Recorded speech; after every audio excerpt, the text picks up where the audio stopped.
Kasus dugaan korupsi dana hibah Masjid Sriwijaya dan pembelian gas bumi di PD-PDI Sumsel yang menjadikan Alex Nurdin sebagai terdakwa mendekati titik akhir. Mantan orang nomor 1 di Sumsel Alex Nurdin dituntut hukuman pidana penjara 20 tahun dalam persidangan Pengadilan Negeri Palembang Rabu 25 Mei 2022. Tuntutan tersebut atas kasus korupsi pembelian gas bumi oleh BUMD PD-PDI tahun 2010 hingga 2019 dan dana hibah pembangunan Masjid Raya Sriwijaya.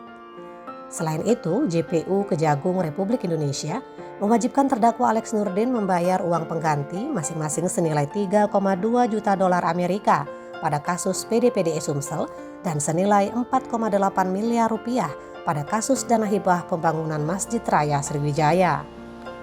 Uang pengganti tersebut harus dibayarkan dengan ketentuan bila sebulan setelah kasus tersebut berkekuatan tetap belum dibayar, maka semua aset terdakwa akan disita. Bila nilai aset itu masih kurang, maka diganti dengan 10 tahun penjara.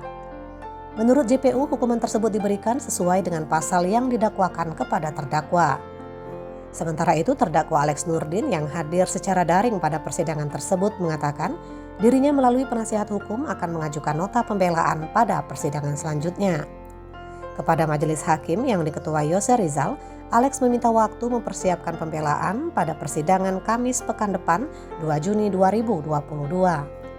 Pada persidangan sebelumnya, tim JPU menyebutkan mereka menemukan terjadi penyimpangan yang diduga tidak wajar pada kasus dugaan korupsi PD-PDI Sumsel sehingga menimbulkan kerugian keuangan negara yang menurut perhitungan ahli dari BPK senilai 30.194.452,72 dolar Amerika.